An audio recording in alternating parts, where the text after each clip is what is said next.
જોયા, હવે તેવા દાખલા આપણે થોડાક વધારે જોઈ લઈએ. તેવા દાખલા તમને આવડી તો ગયા હશે, પણ આ થોડાક તેનાથી પણ અલગ છે. તો ચલો આપણે આ દાખલા જોઈ લઈએ. તો આપણને આમાં શું કહેવામાં આવ્યું છે? આપણને કહેવામાં આવ્યું છે કે મનુએ 3/8 કલાકમાં હોમવર્ક કર્યું, જ્યારે કનુએ 7/12 કલાકમાં હોમવર્ક કર્યું. તો કોણે કેટલા કલાકમાં વધુ હોમવર્ક કર્યું? તો આપણને આપી દીધું છે કે મનુએ 3/8 કલાકમાં હોમવર્ક કર્યું, જ્યારે કનુએ 7/13 કલાકમાં. તો આપણે શું કહેવાનું છે કે મનુએ અથવા કનુએ બેમાંથી કોને વધુ હોમવર્ક કર્યું? તો ચાલો આપણે તે જોઈ લઈએ. તો આપણે જોઈએ કે મનુએ કેટલું હોમવર્ક કર્યું? તો કે એને કર્યું 3/8 કલાકમાં, જ્યારે તો કે કનુએ કેટલા કલાકમાં કર્યું? તો કે કનુએ કર્યું 7/12 કલાકમાં. જો ફ્રેન્ડ્સ, હવે આપણને બેના કલાક અને સમય આપી દીધેલો છે. તો હવે આપણે શોધવાનું છે બેમાંથી વધુ જલ્દી હોમવર્ક કોને કર્યું છે. તો હવે આપણે કરીશું આમાં લસા મેળવીશું. તો આપણે લસા શેનો લેવાનો થશે? તો કે 8 અને 12 નો. તો ચલો ફ્રેન્ડ્સ, આપણે લસા લઈએ. તો કે 8 અને 12. તો ચલો આપણે લઈએ 2 વડે. તો કે 2 ચોક 8, 2 છક 12.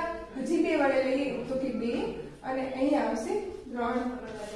હજી 2 વડે લઈએ તો 1 અને 3. હવે 3 વડે લઈએ એટલે અહીંયા 1. જો ફ્રેન્ડ્સ, તો આપણને હવે લસા શું મળ્યો?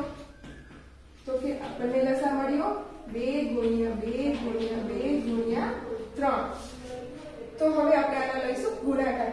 તો કે 2 દુ 4, 4 દુ 8, 8 કરી 24. જો ફ્રેન્ડ્સ, આપણે લસા શું મળ્યો? તો કે 24. આ આપણો આવી ગયો લસા. તો હવે આપણે અહીંયા લઈએ. તો આપણે લઈશું કે મનુએ. તો એનું શું આપણે લસા લઈશું એટલે કે છેદમાં આવશે 24. તો હવે 8 ના ઘડિયામાં 24. તો કે 8 8 કરી 24. તો કે ઉપર આપણે પણ 3 વડે ગુણવા પડશે. તો કે 3 વડે ગુણીએ તો 3 તરી 9. તો આપણને મળી ગયો મનુના કલાક. તો કે હવે આપણે શોધીશું તો કે કનુએ કેટલા સમયમાં હોમવર્ક કર્યું. તો એને આપણને આપ્યા છે 7/12. તો એ 12 છે છેદમાં, તો એને આપણે 2 વડે ગુણીએ ત્યારે 24 થાય ને. તો ચલો આપણે 12 ને 2 વડે ગુણીએ એટલે કે છેદમાં આવશે 24. અને અંશમાં પણ આપણે 2 વડે ગુણવા પડશે. તો કે 7 દુ 14. તો કે કલાક. તો આપણને મળી ગયા. તો કે કનુના કલાક આપણને કેટલા મળ્યા? તો કે 9/24. જ્યારે કનુના તો કે 14/24. તો ફ્રેન્ડ્સ, હવે તમે સમજી ગયા હશો કે કોને વધુ હોમવર્ક કર્યું.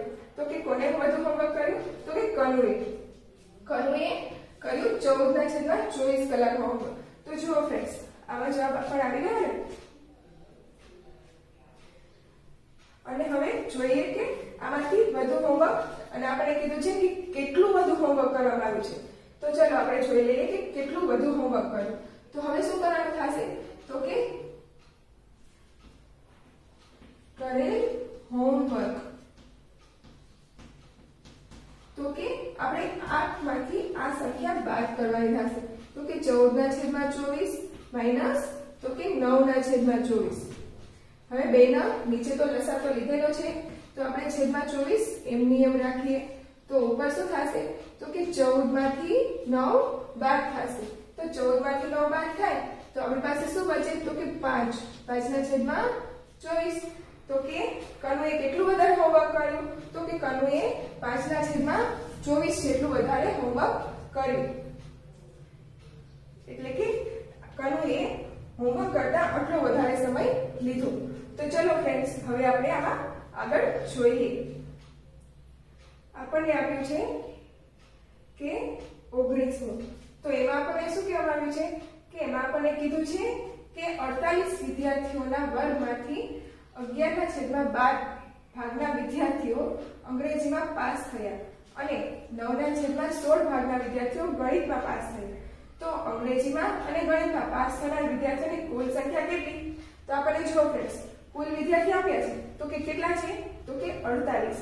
અને આપણને વિદ્યાર્થીઓ અંગ્રેજીમાં જેટલા ભાગ પાસ થયા એ પણ આપી દીધો છે. તો એ કેટલા છે? તો 11/12 12 જ્યારે ગણિતમાં પાસ થયા એ પણ આપણને આપ્યા છે તો કે એ કેટલા છે તો કે 9/16 તો આપણને કીધું છે કે બેમાં મળીને પાસ થનાર વિદ્યાર્થી કેટલા છે તો આપણે શું કરવાનું થશે તો કે આપણે આ સંખ્યા ને ઓલી સંખ્યા બેનો શું કરવાનો છે તો કે સરવાળો તો ચલો હવે આપણે આ જોઈ લઈએ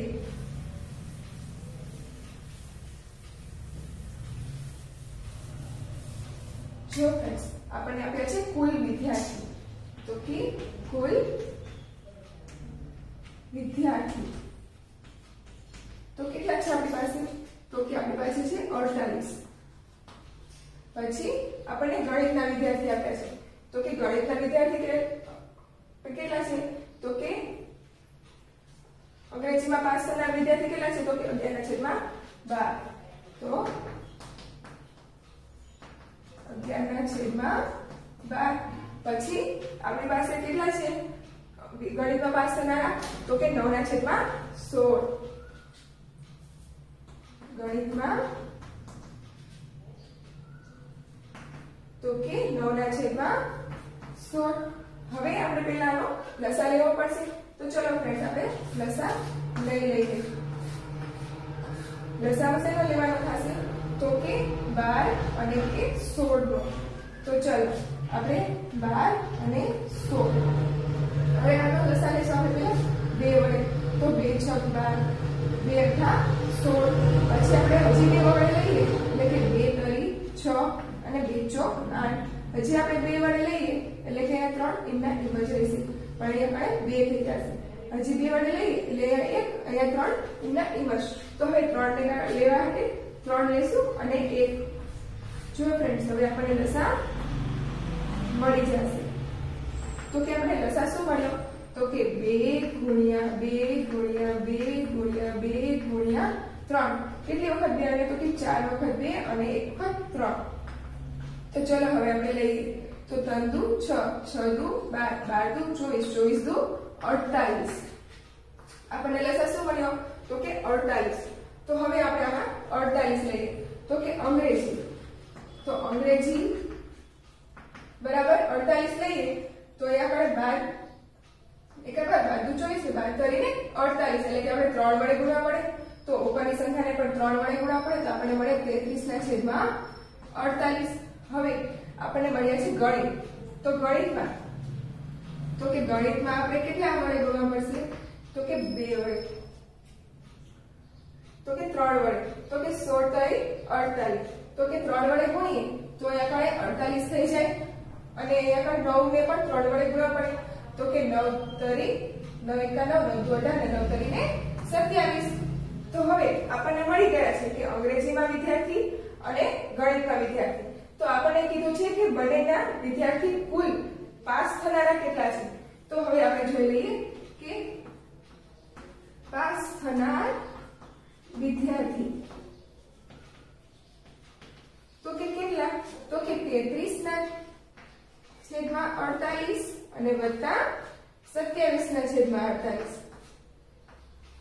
હવે આવી રીતના છે પણ આપણે અહીંયા આપ્યા છે કે 48 આપણે લસા આવી ગયો છે તો આપણે છેદમાં 48 ન લખીએ તો પણ ચાલે એટલે તો શું કરવાનું તો કે આ કાઢી લઈએ અને કરવાનો આ બેનો સરવાળો તો હવે 33 + 27 કરીએ તો આપણને કેટલા મળે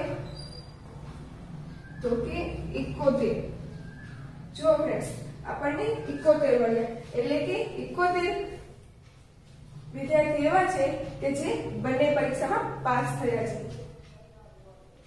71 માં ભાગના વિદ્યાર્થીઓ બંને પરીક્ષામાં પાસ થયા છે તો હવે આ દાખલો પર તમને સમજાઈ ગયો ને ફ્રેન્ડ્સ તો ચલો હવે આપણે આગળ જોઈએ હવે આપણે સાવ સહેલો દાખલો એક આપવામાં આવ્યો છે કે જેમાં આપણને કીધું છે કે સુષ્મા 1 કલાકમાં એક પુસ્તકનો 2/15મો ભાગ વાંચે છે તો તે 2 કલાકને 1/2 કલાકમાં પુસ્તકનો કેટલામો ભાગ વાંચે તો આપણને કીધું છે કે 1 કલાકમાં એટલો ભાગ વાંચે છે તો આપણે શું શોધવાનું છે કે આ કલાકમાં કેટલો ભાગ વાંચે છે તો ચલો ફ્રેન્ડ્સ આપણે આ જોઈએ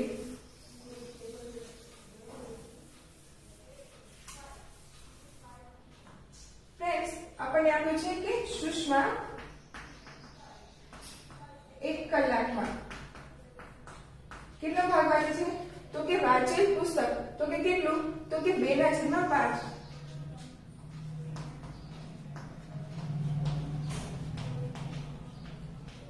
બરાબર 2/15. અને કીધું છે તો તે 2.1/2 કલાકમાં કેટલું વાંચે, તો કે 2.1/2 એટલે કે કેટલા થશે, તો કે 2 × 4 ને 5/2. તો કે આ કલાકમાં વાંચેલ પુસ્તક, તો કે આ કલાકમાં એ કેટલું પુસ્તક વાંચશે એ આપણે શોધવાનું છે. તો આપણે શું કરવાનું થશે કે આ રકમ અને આ રકમ, બે રકમ શું લખવાની, તો કે ઉપર, એટલે કે 2 લખીએ એટલે કે 5/2 ગુણ્યા 2/15. ચલો ફ્રેન્ડ્સ આમ કરવાનું થશે ને. તો હવે આપણે શું કરવું પડશે, તો કે હવે આપણે છેદ ઉડાડીશું. તો કે 2 ઉડી ગયા, હવે ઉડશે આમાં 15 3, તો એ પાસે 3 આવ્યા. તો આપણી પાસે શું ચાલ આવ્યો, તો કે એના ઉપર અંશમાં કાંઈ ન બચ્યું એટલે કે 1 અને છેદમાં આવશે 3. તો ફ્રેન્ડ્સ તો આપણે સુષ્મા 1 કલાકમાં 2/15 ભાગ વાંચે છે, તો ત્યારે 5/2 કલાકમાં તે કેટલો ભાગ વાંચશે, તો કે 1/3 ભાગનો. જુઓ ફ્રેન્ડ્સ આવી ગયા ને જવાબ, અને વચ્ચે પણ આવે છે ને. તો ચલો હવે આમાં આપણે આગળ શીખીએ. હવે આપણે જોઈએ દાખલા નંબર 21. આ પણ થોડો એના જેવો છે અને તમને બધાને હવે આવડી પણ ગયો હશે. તો ચલો હવે આપણે જોઈએ આમાં 21મો દાખલો. એમાં શું કહેવામાં આવ્યું છે, તો કે મીરાએ તેના બગીચામાં 5 છોડ રોપ્યા છે. તેઓ 2 છોડ વચ્ચે 3/5 મીટરનું અંતર રાખ્યું છે. તો પહેલા અને છેલ્લા છોડ વચ્ચેનું અંતર કેટલું હોય, તો હવે આપણને આપી દીધું છે કે કેટલા છોડ રોપ્યા છે, તો કે 5, અને 2 છોડ વચ્ચેનું અંતર કેટલું રાખ્યું છે, તો કે 3/5 નું. તો હવે આપણે શું શોધવાનું કીધું છે, તો કે પહેલો છોડ અને છેલ્લો છોડ, એટલે કે પહેલો છોડ અને 5મા નંબરનો છોડ, બે વચ્ચેનું અંતર કેટલું હોય, તો તે આપણને શોધવા માટે કીધું છે. તો ચલો ફ્રેન્ડ્સ હવે આપણે એ પણ શોધી લઈએ. તો આપણને આપ્યું છે કેટલા છોડ રોપ્યા છે, તો કે રોપેલ છોડ, તો કે 5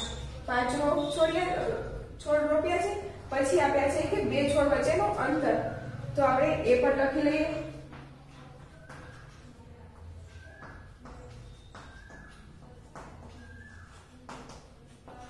બે છોડ વચ્ચેનું અંતર આપણને આપ્યું છે, તો કે કેટલું આપ્યું છે, 3/5 નું, એટલે કે 3/5 નું. તો હવે આપણે શું શોધવાનું છે, તો કે કુલ અંતર. તો કુલ અંતર માટે આપણે એ જોઈ લઈએ. આપણે જોઈએ કે આમાં આપણને 5 છોડ રોપ્યા છે. જો કે આ પહેલો, આ બીજો, આ ત્રીજો, આ ચોથો અને આ 5મો. હવે આ છોડ રોપ્યા છે. તો હવે આપણે કીધું છે કે પહેલાથી છેલ્લા છોડ વચ્ચેનું અંતર, તો કે આપણે જોવાનું છે, અંતર કરવાનું છે. તો આ એક અંતર, આ બીજું, ત્રીજું અને ચોથું, કેટલા અંતર થયા, તો કે 4.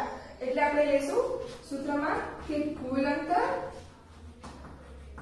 બરાબર, હવે કેટલા અંતર થયા, તો કે 1 2 3 ને 4, એટલે કે 4 ગુણ્યા હવે વચ્ચેનું કુલ અંતર, એટલે કે 2 છોડ વચ્ચેનું અંતર.